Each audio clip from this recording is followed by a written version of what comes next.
यह कहानी सच्ची घटना पर आधारित है जो मेरे और मेरे दो दोस्तों के साथ घटित हुई थी। मैं एक ट्रक ड्राइवर हूं। ट्रक में मैं और मेरे दो दोस्त आलोक और विजय, ये दोनों भी ट्रक चलाने में बहुत ही उस्ताद थे।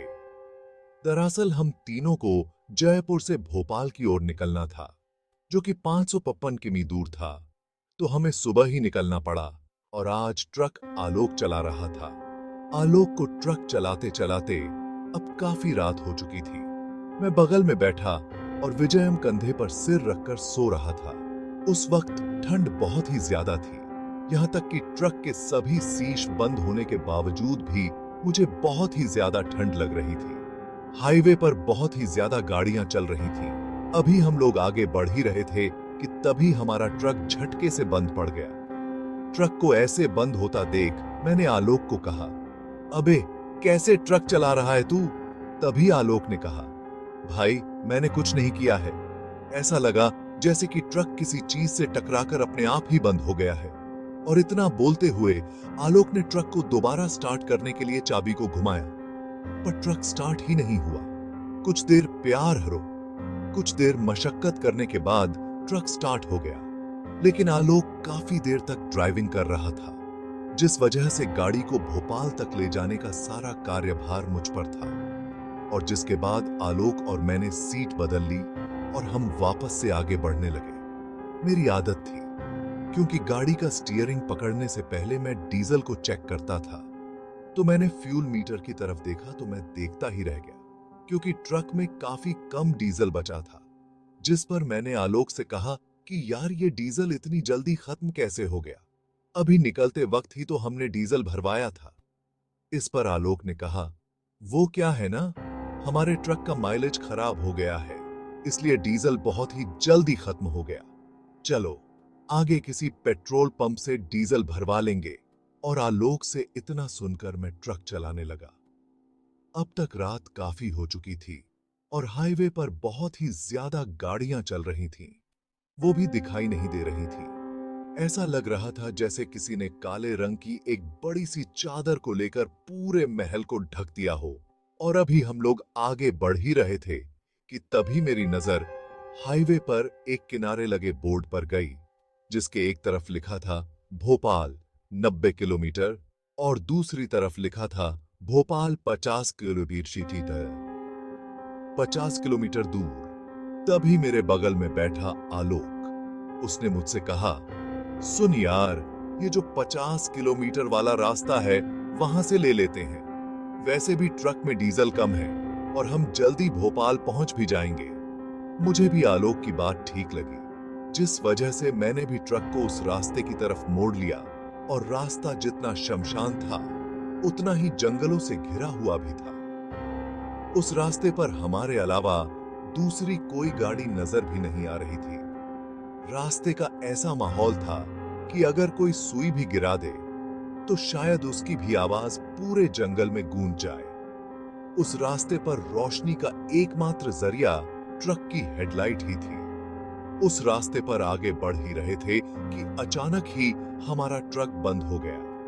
मैंने फ्यूल मीटर की तरफ देखा तो ट्रक का पूरा डीजल अब खत्म हो चुका था। जिस पर मैंने आलोक से कहा, लो हो गया लफड़ा, अब धक्का लगाओ। मेरी बात सुनकर आलोक ने बगल में सो रहे विजय को जगाया। विजय को सारी बात बताई और वह दोनों ट्रक से उतरकर अब धक्का लगाने लगे। क्योंकि हम इस रास्ते पर पहली बार ही आ रहे थे, इसलिए हमें इस रास्ते के बारे में कुछ भी मालूम नहीं था। किधर पेट्रोल पंप है और किधर ढाबा है, सब कुछ हमारे लिए एकदम नया और अनजान था। अभी हम सब लोग आगे ही बढ़ रहे थे कि तभी मेरी नजर रोड के बीचों बीच खड़े एक पीपल के पेड़ पर गई। उस पेड़ को देखकर मुझे काफी हैरानी हुई, क्योंकि वो पेड़ एकदम रोड के बीचों बीच खड़ा था। उस पेड़ के नीचे चौपाल बनी हुई थी। वहां पर कुछ रखा हुआ था, मगर इतनी दूर से साफ साफ दिखाई नहीं दे रहा था। हॉर्न बजाकर मैंने आलोक और विजय को बुलाना चाहा, मगर हॉर्न बजाने के बावजूद भी उनमें से कोई भी सामने नहीं आया। उन दोनों को देखने के लिए मैंने ट्रक के शीशे से पीछे देखा, मगर पीछे कोई भी दिखाई नहीं पड़ रहा था। भला ऐसे कैसे हो सकता था? अगर वह दोनों पीछे ही नहीं है, तो ट्रक को धक्का कौन दे रहा था? मैंने ब्रेक मारकर तुरंत ही ट्रक को रोका और ट्रक से उतरकर पीछे गया, तो सच में पीछे कोई नहीं था। मेरी हैरानी की कोई सीमा नहीं रही थी। आखिर दोनों गए तो गए कहां? अब मुझे कुछ भी समझ में नहीं आ रहा था, सिवाय उन दोनों को फोन करने के अलावा। अपना मोबाइल ट्रक से निकालने के लिए मैं आगे की तरफ गया, और जैसे ही ट्रक का दरवाजा खोला तो मेरे तो होश उड़ गए, क्योंकि आलोक और विजय दोनों ही ट्रक में थे। उन दोनों को ट्रक में देखकर मैं पूरी तरह से चौंक गया। तभी मैंने खुद को संभालते हुए उनसे पूछा, कहां थे तुम लोग? तो आलोक बोला, हम लोग तो यहीं पर थे। इस पर मैंने कहा, वो सब छोड़ो, सामने देखो, वो पेड़ रोड के बीचों बीच खड़ा है।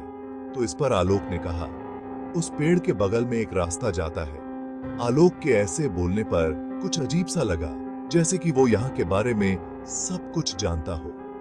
ऐसा कैसे हो सकता है, क्योंकि आलोक भी तो मेरी ही तरह पहली बार इस रास्ते पर आया था। खैर, तभी मैंने कहा, एक काम करो, मेरे साथ कोई एक जना पीछे चलो, ट्रक को धक्का लगाना है। मेरी इस बात पर आलोक तैयार हो गया और हम दोनों पीछे जाकर ट्रक को धक्का लगाने लगे। ट्रक को धक्का लगाते लगाते अब हम लोग उस पीपल के पेड़ के पास पहुंच चुके थे। तभी ट्रक को विजय ने उस रास्ते की तरफ मोड़ लिया। तभी मैंने उस पीपल के पेड़ की तरफ देखा तो मैंने पाया कि उस पेड़ के नीचे बने चौपाल पर बहुत सी देवी देवताओं की मूर्तियां व फोटो रखी हुई हैं। खैर, उस रास्ते से थोड़ा आगे जाते ही हमें अपने आसपास कुछ टूटे फूटे घर नजर आने लगे। उन घरों की हालत देखकर यह तो पक्का था कि उनमें कोई रहता ही नहीं होगा।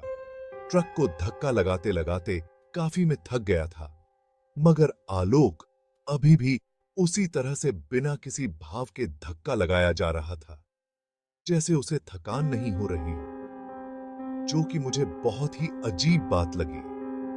आखिर आलोक जैसे दुबले पतले लड़के में इतनी शक्ति कहां से आ गई, जिस पर मैंने आलोक से कहा, आलोक तुझमें यार इतनी शक्ति कहां से आ गई? और यह सुनकर आलोक बोला, मुझे तुम लोगों की तरह थकावट नहीं होती। आलोक के इस तरह बोलने पर और आवाज बहुत ही बदले बदले से थे, क्योंकि जहां तक मैं आलोक को जानता हूं, उसकी आवाज इतनी डरावनी नहीं है। मगर मैंने सोचा, शायद ठंड की वजह से उसका गला बैठ गया होगा, और यह सोचकर मैं बिना कुछ बोले चुपचाप ट्रक को धक्का लगाता रहा। अभी मैं धक्का लगा ही रहा था कि तभी मेरे ऊपर वाली जेब से ज्यादा झुकने की वजह से मेरा मोबाइल जमीन पर गिर गया। अपना फोन उठाने के लिए मैं जैसे ही नीचे झुका तो सामने का नजारा देखकर मेरे तो होश उड़ गए, क्योंकि ठीक मेरे सामने जो आलोक ट्रक को धक्का लगा रहा था, उसके दोनों पैर उल्टे थे।